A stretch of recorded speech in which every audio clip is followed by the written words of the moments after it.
Hi hello നമസ്കാരം പ്രിയപ്പെട്ടവരെ. ഇന്നും ഞാനൊരു പാചക വീഡിയോയുമായി എത്തുകയാണ്. ഇന്ന് നമ്മൾ ഉണ്ടാക്കാൻ പോകുന്നത് വളരെ എളുപ്പത്തിൽ തയ്യാറാക്കാവുന്ന ഒരു കുക്കർ ബിരിയാണിയാണ്. വളരെ കുറഞ്ഞ അളവിലാണ് നമ്മൾ ചിക്കൻ എടുത്തിട്ടുള്ളത്. അത് വെച്ച് തയ്യാറാക്കുന്ന ഒരു കുക്കർ ബിരിയാണിയാണ്. അതിനായി ഒരു കുക്കർ എടുത്ത് അടുപ്പിൽ വെച്ച് അതിലേക്ക് എണ്ണയോ അല്ലെങ്കിൽ നെയ്യോ ഒഴിച്ചതിന് ശേഷം അതിലേക്ക് 2 സവാള അരിഞ്ഞ് നമ്മൾ ഇടുക. അത്യാവശ്യം 2 വലിപ്പമുള്ള സവാള നമുക്ക് എടുക്കാം. അതിനുശേഷം നമ്മൾ ഇത് ഇടയ്ക്കിടയ്ക്ക് ഇളക്കി കൊടുത്തുകൊണ്ടിരിക്കുക.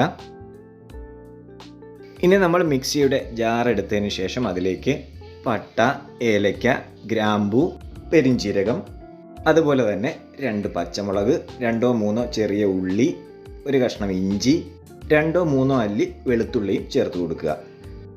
ഇനി ഇത് നമുക്ക് മിക്സിയിലൊന്ന് ചതച്ചെടുക്കാം. ഇവിടെ ഇതാ നമ്മൾ ചിക്കനൊക്കെ മസാല പുരട്ടി വെച്ചിട്ടുണ്ട്. മസാല എന്തൊക്കെയാണെന്ന് കൂടി പറയാം. 1/2 സ്പൂൺ കാശ്മീരി മുളക് പൊടി, മഞ്ഞൾപ്പൊടി, തൈര്, 1/2 ടീസ്പൂൺ മീറ്റ് മസാല, ആവശ്യത്തിന് ഉപ്പും. ഇവിടെ മിക്സിയിൽ ചതച്ച സാധനം റെഡിയായിട്ടുണ്ട്. ഇനി നമുക്കത് കുക്കറിലേക്ക് ഇട്ട് കൊടുക്കാം. കുക്കറിലേക്ക് നമ്മളത് ഇട്ട് കൊടുത്തിട്ടുണ്ട്. ഇനി നന്നായിട്ടൊന്ന് ഇളക്കി കൊടുക്കണം. സവാളയും മറ്റുള്ള സാധനങ്ങളും ഒക്കെ നന്നായിട്ട് വഴണ്ടു വന്നിട്ടുണ്ട്. ഇനി നമുക്കതിലേക്ക് പൊടികൾ ഇട്ട് കൊടുക്കാം.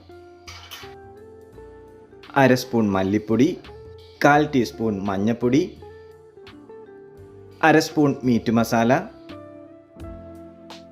1/2 സ്പൂൺ ബിരിയാണി മസാല അല്ലെങ്കിൽ ഗരം മസാല. ഇത്രയും സാധനമാണ് നമ്മൾ ചേർത്ത് കൊടുക്കേണ്ടത്. എന്നിട്ട് വീണ്ടും നമ്മൾ നന്നായിട്ടൊന്ന് ഇളക്കി കൊടുക്കണം. ഇനി ഇതിലേക്ക് ചേർക്കേണ്ട മറ്റു ചില സാധനങ്ങൾ കൂടി പറയാം. ഒരു മിക്സി എടുത്തിട്ട് അതിലേക്ക് 1-1.5 സ്പൂൺ തൈരിടുക. അതുപോലെ തന്നെ ഒരു തക്കാളി, കുറച്ച് പുതിന, മല്ലിയില, അതിൻ്റെ കൂടെ 3-4 അണ്ടിപ്പരിപ്പ് കൂടെ വേണമെങ്കിൽ ചേർത്ത് കൊടുക്കാം. അണ്ടിപ്പരിപ്പ് നമ്മൾ ചേർക്കുന്നത് കുറച്ച് ടേസ്റ്റ് കിട്ടാൻ വേണ്ടിയിട്ടാണ്. ഇനി ഇത് നമുക്ക് മിക്സിയിലൊന്ന് അരച്ചെടുക്കാം. ഇതുപോലെ ഒന്ന് അരച്ചെടുത്താൽ മതിയാകും. ഇത് നമുക്ക് വഴറ്റി വെച്ചിരിക്കുന്ന മസാലയിലേക്ക് ചേർത്ത് കൊടുക്കാം. ഇതൊഴിച്ചു കൊടുത്തതിന് ശേഷം നന്നായിട്ടൊന്ന് ഇളക്കി കൊടുക്കണം. അതിനുശേഷം ആവശ്യത്തിന് ഉപ്പ് കൂടി ഇട്ട് കൊടുക്കുക. ഇപ്പോൾ മസാല നല്ല ക്രീമി പരുവത്തിലായിട്ടുണ്ട്. ഇനി അതിലേക്ക് നമുക്ക് ചിക്കൻ ഇട്ട് കൊടുക്കാം.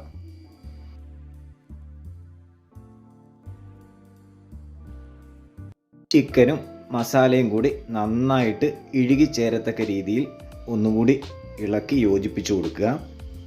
നന്നായിട്ട് മസാല ചിക്കനകത്ത് പിടിച്ചിരിക്കണം. അതിനുശേഷം വേണമെങ്കിൽ നമുക്ക് ഒരല്പം ജാറിനകത്ത് വെള്ളം ഒഴിച്ച് നന്നായിട്ട് കലക്കി കുക്കറിലേക്ക് ഒഴിച്ചു കൊടുക്കാം. അടിയിലൊട്ടും പിടിക്കാതിരിക്കാൻ കൂടിയിട്ട് വേണ്ടിയാണ് ഇങ്ങനെ നമ്മൾ ചെയ്യുന്നത്. ഉപ്പ് നോക്കിയിട്ട് ആവശ്യത്തിന് വേണമെങ്കിൽ വീണ്ടും ഇടാം. വീണ്ടും ഒന്ന് ഇളക്കി സെറ്റാക്കുക. നല്ല ക്രീമി പരുവത്തിലായിട്ടുണ്ട്. മസാലയുടെ കളറ് കാണുമ്പോൾ തന്നെ നമുക്കറിയാം. ഇനി കുക്കർ നമുക്കൊന്ന് അടച്ചു കൊടുക്കാം. ഫ്ലെയിമൊക്കെ നമ്മളൊന്ന് മീഡിയം പരുവത്തിൽ വെച്ച് കൊടുക്കുക. ഒരു വിസിലടിക്കുമ്പോൾ കുക്കർ തുറക്കാം. കുക്കറിൻ്റെ അകത്ത് കിടന്ന് ചിക്കൻ നന്നായിട്ടൊന്ന് വെന്തോട്ടെ.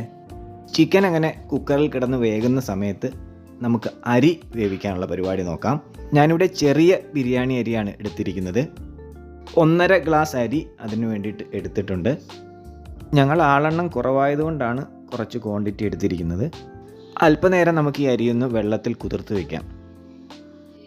അതേസമയം തന്നെ നമുക്ക് ബിരിയാണിക്ക് ആവശ്യമായിട്ടുള്ള ചോറ് തയ്യാറാക്കാനുള്ള കാര്യങ്ങളിലേക്ക് പോകാം. അതിനായിട്ട് നമ്മൾ അടുപ്പിലൊരു പാത്രം വെച്ച് അതിലേക്ക് നെയ്യും കുറച്ച് സൺഫ്ലവർ ഓയിലും കൂടെ ഒഴിച്ചു കൊടുക്കുന്നുണ്ട്. ഇതിലേക്ക് നമ്മൾ അല്പം പട്ട, ഗ്രാമ്പൂ, ഏലക്ക, തക്കോലം, കുറച്ച് സവാള, ഇനി ഇതെല്ലാം കൂടി ആ പാത്രത്തിലേക്ക് ഇടുക. നന്നായിട്ടൊന്ന് ഇളക്കി കൊടുക്കുക. സവാള നമുക്ക് അവസാനം ഇട്ട് കൊടുത്താൽ മതിയാകും. എല്ലാം കൂടി ഒന്ന് മൂപ്പിച്ചെടുക്കുക. ഏകദേശം മൂത്ത് വന്നിട്ടുണ്ട്.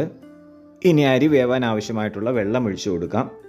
എത്രയാണോ നമ്മൾ അരി എടുക്കുന്നത് അതിൻ്റെ ഇരട്ടി അളവിൽ വെള്ളം നമ്മൾ ഒഴിച്ചു കൊടുക്കണം. ആവശ്യത്തിന് ഉപ്പും ചേർത്ത് ഇളക്കി കൊടുക്കുക. വെള്ളം തിളയ്ക്കുമ്പോൾ വേണം അരി ഇട്ട് കൊടുക്കാൻ. വെള്ളത്തിന് ഏകദേശം തിള വന്ന് തുടങ്ങിയിട്ടുണ്ട്. നമ്മളൊരല്പം നാരങ്ങാ നീര് ഇതിനകത്തേക്ക് ആഡ് ചെയ്യുന്നുണ്ട്. അതായത് അരി പൊടിഞ്ഞു പോകാതിരിക്കാനും ഒട്ടിപ്പോകാതിരിക്കാനും വേണ്ടിയിട്ടാണ് ഇത് ചെയ്യുന്നത്. ഇനി നമുക്ക് കഴുകി വെച്ചിരിക്കുന്ന അരി വെള്ളത്തിലേക്ക് ഇട്ട് കൊടുക്കാം. അരി മുഴുവൻ നമ്മൾ വെള്ളത്തിലിട്ട് കഴിഞ്ഞു. ഇനി അത് വെന്ത് വരിക എന്നുള്ളതാണ്. അതിന് വേണ്ടിയിട്ട് നമുക്ക് മൂടി വയ്ക്കാം.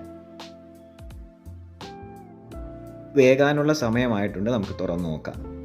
നമ്മുടെ ബിരിയാണിക്കുള്ള ചോറ് റെഡി ആയിട്ടുണ്ട്. നല്ല അടിപൊളിയായിട്ട് ഒന്നിനൊന്ന് തൊടാത്ത രീതിയിൽ ചോറ് വെന്ത് വന്നിട്ടുണ്ട്. ഇനി ഇത് കുക്കറിൽ തയ്യാറാക്കി വെച്ചിരിക്കുന്ന മസാലയിലേക്ക് നമുക്ക് ആഡ് ചെയ്യണം. ഓരോ ലെയറായിട്ട് ഇട്ട് കഴിഞ്ഞാൽ അത്രത്തോളം നല്ലത്.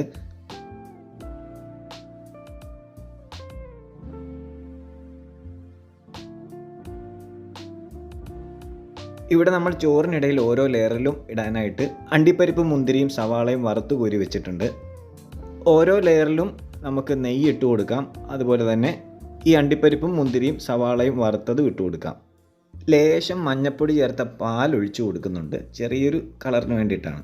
ആവശ്യമുണ്ടെങ്കിൽ മതി. വീണ്ടും ഓരോ ലെയറായിട്ട് ചോറിട്ട് കൊടുക്കുക.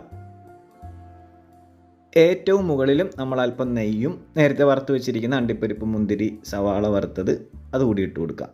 ഇപ്പോൾ ഏകദേശം ബിരിയാണി റെഡി ആയിട്ടുണ്ട്. ഇനി അതൊന്ന് ദം ചെയ്യുന്നതിന് വേണ്ടിയിട്ട് നമ്മളൊന്നുകൂടി അടച്ചു വയ്ക്കുകയാണ്. സ്റ്റൗ ഒന്ന് സിമ്മിൽ വെച്ച് ഒന്ന് ചൂടാക്കി കൊടുക്കാം. കുറച്ച് സമയത്തിന് ശേഷം നമുക്ക് വീണ്ടും കുക്കർ തുറന്ന് സെർവ് ചെയ്യാൻ ആവശ്യമായിട്ടുള്ള കാര്യങ്ങൾ ചെയ്യാം. കുക്കർ തുറക്കുമ്പോൾ തന്നെ നല്ല ബിരിയാണിയുടെ സ്മെല്ല് നമ്മുടെ മൂക്കിലേക്ക് അടിക്കുന്നുണ്ട്. ഇനി ഞാനതൊരു പാത്രത്തിലേക്ക് സെർവ് ചെയ്യുകയാണ്. അപ്പോൾ എല്ലാവരും ഈ എളുപ്പത്തിൽ തയ്യാറാക്കാവുന്ന കുക്കർ ബിരിയാണി ഒന്ന് ട്രൈ ചെയ്ത് നോക്കണം. നിങ്ങളുടെ വിലയേറിയ അഭിപ്രായങ്ങൾ കമൻറ്റ് ബോക്സിൽ രേഖപ്പെടുത്താനും മറക്കരുത്. നമ്മുടെ ചാനൽ സബ്സ്ക്രൈബ് ചെയ്യാത്തവർ ഒന്ന് സബ്സ്ക്രൈബ് ചെയ്ത് സപ്പോർട്ട് ചെയ്യണം. അപ്പോൾ ഇന്നത്തേക്ക് ഇവിടെ ടാറ്റാ ബൈ ബൈ.